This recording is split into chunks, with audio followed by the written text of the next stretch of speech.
The epic story became a film after reading a little anecdote, 3 pages in a history book called Enemy at the Gate, where I discovered this incredible duel that was the center of the propaganda, and for a while became almost more important than the 5,000 people that were dying every day.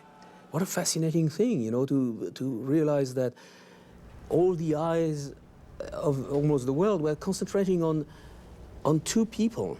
It's almost a dream, you know, to find a story like that. And I was very surprised to see that it was such a famous story in Russia. Every taxi driver knows that story. Why is it that they didn't make a movie about it? I have no idea. I didn't know that much about World War II, so I had to read up a lot and watch you know, history, bios and documentaries and so on World War II, and specifically about the Russian involvement, because I knew very little about that. It's not something that's been written about extensively. I think, you know, after the war, the Russians weren't that happy about making heroines out of these soldiers and snipers, so I think a lot of the stories about them got lost or hidden or denied. I did come across a lot of material on the female contribution into the war effort, and right across Russia, male, female, young and old, everyone was brought in to defend Mother Russia. We watched a lot of documentary footage, reportage. I personally found photographs the most useful. There were a lot of photos from the time of women in the trenches. There's one that really stays with me of a woman who's, you know, in a very dirty old uniform, sleeping on her rifle in a trench. And there's just something about her expression which really fed my imagination. It was important too to study snipering, and I worked on that quite extensively for a couple of months before and during. I mean, we had advisors on set all the time who would help us. If I had to kind of come into a certain scenario, they'd help me or advise me on what would be the most accurate way to come in and how to camouflage oneself and what to use and then how to get out and so on and so forth.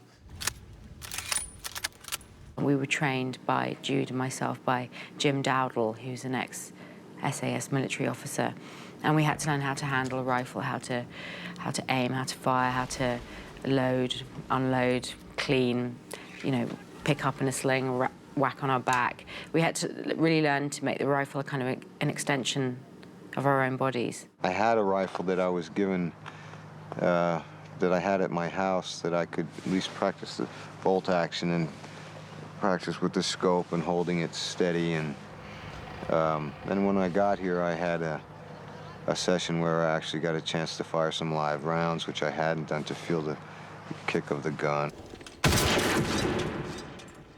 Basically, the core of the story is a duel of eyes. Duel of men, duel of snipers, therefore a confrontation of people that scan the surrounding buildings and try to decipher what they see.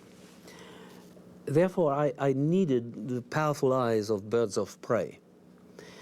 And I must say that the first person that came that popped out and was like an obvious choice was Ed Harris. I had met Jean-Jacques before. I had read the script, and his commitment to the project and his excitement about it was, you know, obvious. So it's always different when you read something knowing the intention behind it. Then we signed him, and only like 2 months later did I find Jude. And I remember seeing him from the distance in a restaurant, and already I saw those eyes. They were like a light in the darkness, you know. Well, from the minute I met him, I mean, he was one of the big reasons I'd obviously read the script, but from the minute I met him, he's just struck me as someone I wanted to work with, you know. He was fantastically enthusiastic, inspiring, energized, and clear, really clear in the vision that he wanted to put onto the screen. After 2-3 minutes talking to him, seeing how intelligent he was, how humble, how charming, and how charismatic he was, he became like an obvious choice. You know, you don't meet a Jude Law every minute in the street. And you don't meet, when you do casting sessions for every day, you see 30, 50 young men, and you don't remember them. Well, when you meet Jude Law, you run to your phone and call the company and say, we have to make a deal. Tomorrow morning, Stalin himself will be sitting over breakfast, reading my words, memorizing your name. We're famous, Vassili. Khrushchev loved the article. He's promoted me to the general staff. And you to sniper division. Well, that's good. It's very good. It's very good. It's great. It's very great! It's great! It's great! It's for both of us because we did it together. Together. It was wonderful to work with Jude. We're both from London and we live on the same street, and I see him, quite often. But it was really, bumping into him in the grocery store with his wife, but it's a real, honour and a privilege to work with him because I think he's really, such a fine actor.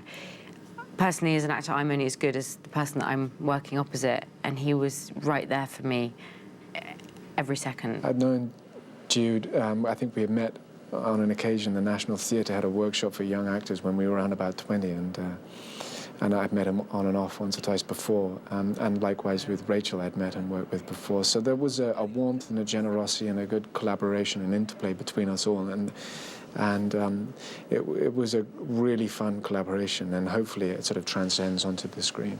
A sniper who doesn't relocate isn't normal. Vassili! Over here! He was very good. It wasn't just his shooting, it was his instinct. He was a step ahead of me all the time. That's because he knows everything about you. His name is Koenig, Major Koenig. They've sent him here to find you.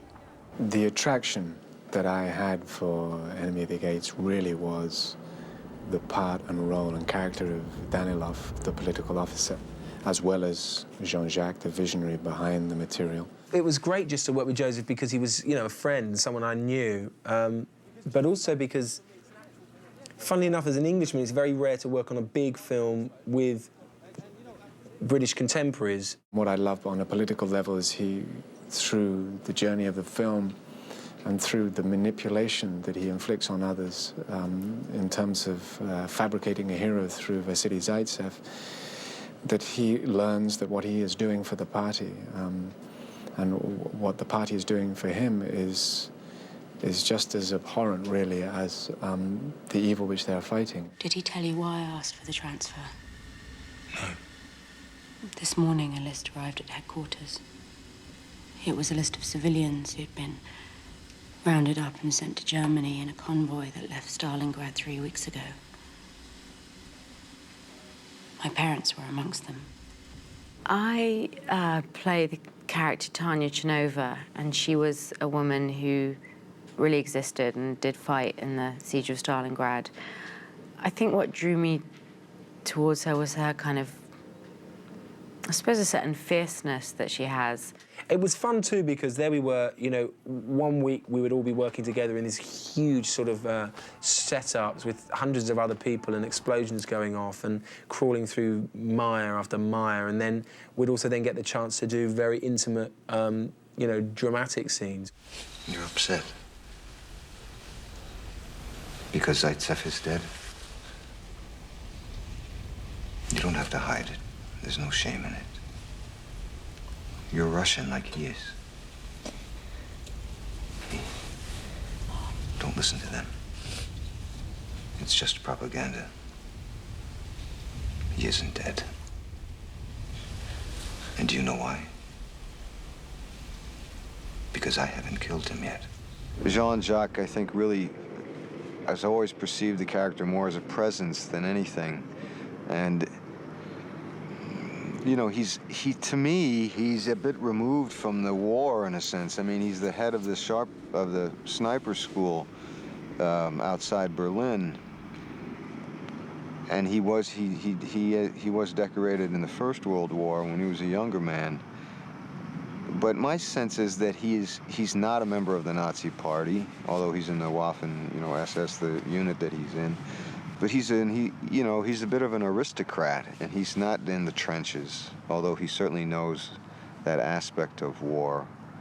And he comes here on a mission to shoot one man, basically.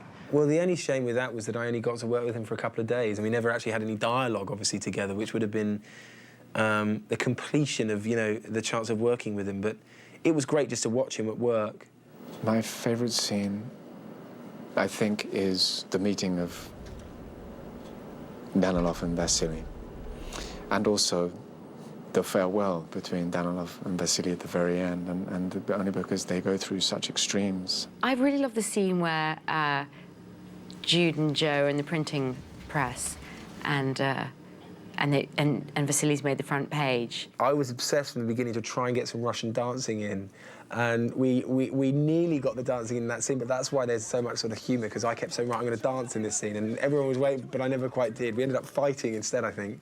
My favourite scene is the one that I feared the most, is probably the lovemaking scene. Well, they're always awkward, but, I mean, that one, funnily enough, wasn't so awkward because there were so many other people around. I mean, it was odd doing a scene like that surrounded. I mean, obviously there are always people around on the set, but not actually in front of the camera like you. And it was kind of weird and funny because a lot of them really did fall asleep and were snoring and kind of, you know, shuffling and scratching and groaning, and it was kind of fun. We shot it the way it was written.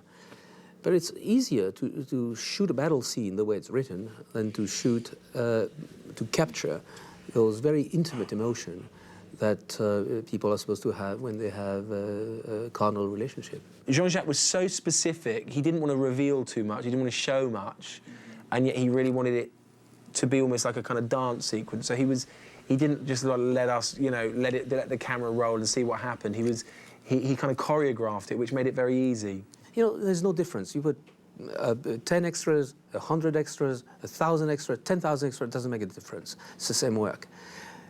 But two people making love, oof. Jean-Jacques is very passionate, very funny, and he's very intellectual at the same time. He's, you know, true, like, French intellectual gentleman, but he's, you know, full of passion. He's mad about the animal kingdom. He talks about animals the whole time, and I said to him one day, I said to him, I said, God, you really love animals? He went, yes, of course. He said, especially me. I love the way in the film that he has managed to negotiate the wide, vast, epic scale of Stalingrad and do justice to that, but as well rein in the audience on a very human and intimate level through the story of the core main actors, Jude and Rachel and myself, in this love triangle. He's great to work for and with. He's always in good spirits. He treats everyone with the utmost respect. He's very well prepared, very well versed on what he wants to do.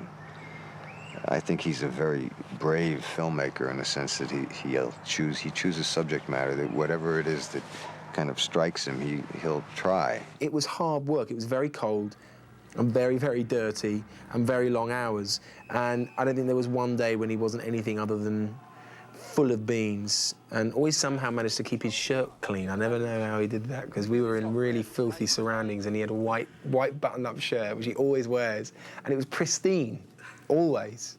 I remember shooting this movie with a lot of stamina, you know, like being really, really tired at the end of the day. You know, like after a day of skiing, you know, where you're exhausted, so you eat a lot, then you go to bed, boom, you sleep, and then you wake up, today, it's not a big battle scene, it's a love-making scene. Okay, it's a different challenge, you know. And then the next day, you wake up and, well, you've got a train, it's going to have lots of explosions, so it's another kind of day. And then the next day, it's a day of close-up, and you know that you're going to dive towards the eyes of your actors.